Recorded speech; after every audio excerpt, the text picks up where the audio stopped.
देश में आइन, कानून, संविधान आ गया, कॉन्स्टिट्यूशन आ गया, तो अब हिंसा की, तशद्दुद की कोई गुंजाइश नहीं रह गई। हालांकि आज हमारे जितनी भी तंजीमें हैं, मुल्क की जितने भी इदारे हैं, उनको कमज़ोर किया जा रहा है। हर एक मुसलमान का ये फ़र्ज़ है कि वो इंसाफ और बराबरी के लिए जद्दोजहद ताउम्र।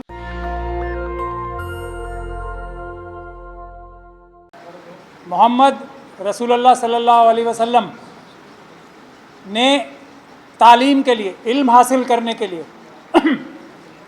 चीन तक जाने को कहा था, ये हुक्म फरमाया था। इल्म और तालीम का ये अहमियत रसूल पाक ने हम सब लोगों की जिम्मेदारी लगाई है। सबसे पहले तो मैं आप लोगों से यही गुजारिश करूंगा कि आप रसूलुल्लाह की उस हिदायत पर अमल करें और हर तरह का इल्म जो ज़रूरी है, इल्म हासिल करने के लिए जो मज़हब इस्लाम ने, जैसे दीगर मज़हब भी हैं, इल्म हासिल करने के लिए सबसे बड़ी ज़रूरत जो पैगाम इस्लाम है, जो इस्लाम का सोशल सामाजिक जो मैसेज है, वो है इंसाफ, बराबरी। उसके लिए जद्दोजहद करना ये एक ईमान का हिस्सा है। मौलवी साहब मेरे बराबर में खड़े हैं, अगर मैं कोई बात गलत कहूँ तो उसे दुरुस्त कर सकते हैं। नहीं, सही है। ला इलाहा इल्लल्लाह मुहम्मदुर रसूलुल्लाह के साथ साथ हर एक मुसलमान का ये फ़र्ज़ है कि वो इंसाफ और बराबरी के लिए जद्दोजहद ताउम्र करता रहे, ताकि क़यामत में उसका जब हिसाब किताब होगा, हश्र के मैदान में जब उसका हिसाब किताब होगा, तो उसके लेजर में, उसके हिसाब किताब में इंसाफ और बराबरी के लिए क्या क्या उसने काम किए, रहम किस किस मज़लूम के लिए उसने क्या काम किए, इस बात को सबसे पहली तरजीह दी जाएगी। आज हमारा मुल्क जिस दोराहे पे खड़ा हुआ है, उसमें मैं समझता हूँ कि जितने भी मज़लूमीन हैं, मज़लूम तबक़ात हैं, जिसमें schedule caste, schedule tribe, OBC भाई हमारे, और अक़लियतें, मुस्लिम, सिख, क्रिश्चियन, बौद्ध, पारसी, और इसके अलावा जो ख़वातीन हैं, ये सब मज़लूमीन हैं और ये हमारे मुल्क का 92.5% हिस्सा हैं। इन सभी लोगों के साथ आज ज़्यादती हो रही। तो मज़हब इस्लाम के मानने वाले तालिब इल्म जो आप लोग हो, उनसे सबसे बड़ी तवक्को जो इस्लाम करता है, वो ये भी करता है कि आप हर एक मज़लूम की आवाज़ बनो और मज़लूमों को एक साथ करने में आप लोगों की भी हिस्सेदारी होनी चाहिए। आज हमारा मुल्क भी जो कमज़ोर हो रहा है, उसकी सबसे बड़ी वजह यह है कि कुछ ताकतें, हम जो मज़लूम हैं, schedule caste, schedule tribe, OBC जो बैकवर्ड क्लासेस कही जाती है, जिनको पिछड़ा वर्ग कहा जाता है, और जो अक़लियतें हैं, उनको आपस में लड़ाया जा रहा है। तो हमें, आप तालिब इल्म हो, आपकी ज़िम्मेदारी है कि schedule caste, schedule tribe, OBC जो पिछड़े वर्ग हैं, और दूसरी अक़लियतों में आप मोहब्बत पैदा करो, उनके साथ मिलके अपने घर परिवार की भी तरक्की, फलाह, बहबूद के लिए काम करो और सभी मज़लूमों के लिए काम करो। यही इस्लाम का असली मैसेज होगा जो आप लोगों को दुनिया में फैलाना है। अज़्म की ज़रूरत है इसमें, बर्दाश्त की ज़रूरत है इसमें, और बहुत सारी चीज़ें जो साजिशन होती हैं उसको नज़रअंदाज करने की भी ज़रूरत है। मैं आप लोगों से भी यह गुजारिश करूँगा, आज जो माहौल हमारे मुल्क में चल रहा है, आप लोगों की भी ज़रूरत है कि हम लोग पीसफुल प्रोटेस्ट करें। बाबा साहब डॉक्टर भीमराव अम्बेडकर के बारे में आप लोग सब जानते होंगे। उन्होंने हमारे मुल्क को एक ऐसा निज़ाम दिया है, एक ऐसा संविधान दिया है, एक ऐसा आइन दिया है, जिसकी बदौलत हमारे मुल्क में सब आज़ाद हैं। हर एक मज़हब के मानने वाला इस बात के लिए आज़ाद है कि वो अपने मज़हब को अपने तरीके से अमल करे, बग़ैर किसी को तकलीफ़ पहुंचाए।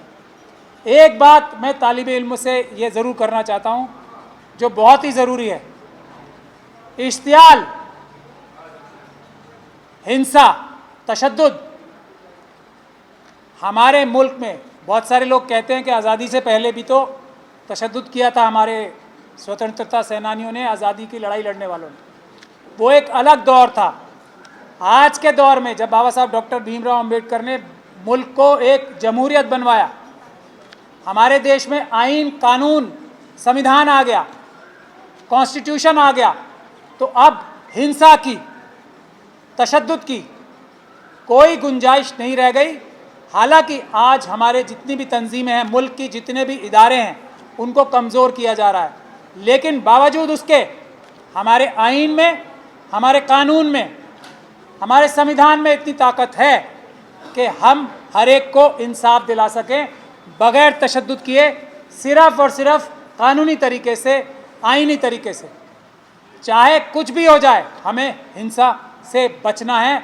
हिंसा हम लोग करते भी नहीं हैं, लेकिन जो तशद्दुद करते हैं लोग, वो लोग उन ताकतों के बहकावे में आके करते हैं, या उन ताकतों के एजेंट होते हैं जो भी कहीं भी हिंसा करते हैं।